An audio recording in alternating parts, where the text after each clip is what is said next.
చంద్రునికో నూలిపోగు అని అంటారు.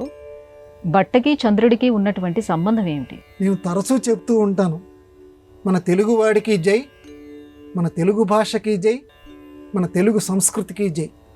ఎందుకంటే మహామహా గ్రంథాల్లో చెప్పినటువంటి వాటిని ఒక చిన్న పదంలో లేకపోతే 2 పదాల్లో మన తెలుగువాడు చెప్పేస్తాడు. అది తెలుగువాడికి ఉన్నటువంటి గొప్పతనం. అటువంటి గొప్పతనం ఉన్నటువంటి పదాల్లో, జాతీయాల్లో ఇప్పుడు మీరు ప్రస్తావించినటువంటి చంద్రునికో నూలిపు, ఇది చాలామందికి తెలిసినటువంటిదే, చాలామంది వాడుతున్నటువంటిదే. ఇక్కడ వెంటనే మనకు సందేహం, చంద్రుడికే నూలిపోగు ఏమిటి? ఏ లక్ష్మికి నూలిపోగు అని అంటలేదు, లేకపోతే శివుడికో నూలిపోగు అంటలేదు, చంద్రుడికి మాత్రమే ఒక నూలిపోగు అంటున్నాం. ఎందుకు అంటున్నాము? అసలు నూలిపోగు అంటే బట్టకి సంబంధించినటువంటి దారం. ఏదైతే బట్టకి సంబంధించి దారం ఉంటుందో ఆ దారాన్ని ఇలా చూపించేసి ఏ పౌర్ణమి రోజో, చంద్రుడు అభివృద్ధి చెందుతున్నటువంటి రోజో స్వామి అని నమస్కారం చేయమంటున్నారు. ఎందుకని చూపించమంటున్నారు చంద్రుడికి అని అంటే, నూలిపోగు ఎందుకు చూపించమంటున్నారంటే, మనం బతికుంటే బట్ట కడతాం, బతికుంటే బలుసాకు తినొచ్చు అని ఒక మాట ఉంది చూడండి. అలాగే మానవుడు కనుక బతికుంటే బట్ట కడతాడు, బతికి గనక లేదనుకోండి బట్ట ఉండదు, శవం అంతే కదా. కాబట్టి చంద్రుడికో నూలిపోగు చూపించడంలో అర్థం ఏంటంటే, మేము బతికి ఉండేటట్టు చెయ్యవయ్యా. ఎంత గొప్ప అర్థం అమ్మ తెలుగువాడిది. అందుకే వాడికి జోహార్.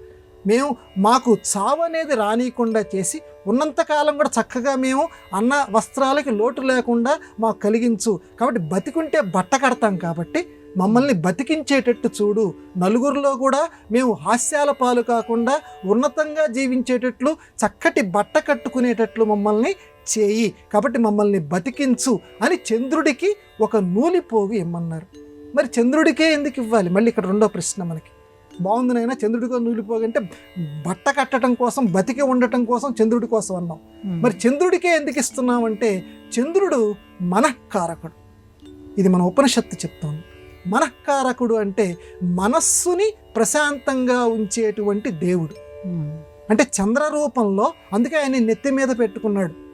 శివుడు చంద్రుణ్ణి నెత్తి మీద పెట్టుకోవడంలో ఉన్నటువంటి సంకేతం ఏమిటంటే, ఎవరి మనస్సు అయితే ప్రశాంతంగా ఉంటుందో, ఎవరి మనస్సు అయితే ఉన్నతంగా ఉంటుందో, ఎవరు తమ చేష్టల ద్వారా, మాటల ద్వారా లోకానికి చల్లదనం కలిగిస్తూ ఉంటారో వాళ్ళని నా నెత్తి మీద పెట్టుకుంటాను.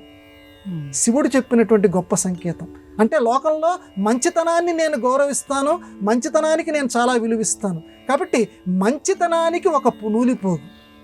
అంటే మంచితనానికి అంటే ఎప్పుడూ మనం మంచితనాన్ని స్మరిస్తూ ఉంటే, మామూలు పురుగు గనక తుమ్మెద యొక్క ఝంకారం వింటూ ఉంటే భ్రమరకీటక న్యాయంతో ఆ మామూలు పురుగు ఏ రకంగా తుమ్మెద కింద మారిపోతుందో, మనం కూడా మంచితనం కలిగినటువంటి చంద్రుడికి ఒక నూలిపోగును అందిస్తూ ఉంటుంటే, మామూలు ఏవైనా దుష్ట లక్షణాలు ఉన్నటువంటి వ్యక్తి క్రమక్రమంగా దుష్టత్వాన్ని పోగొట్టుకొని మంచివాడి కింద మారుతూ ఉంటాడు.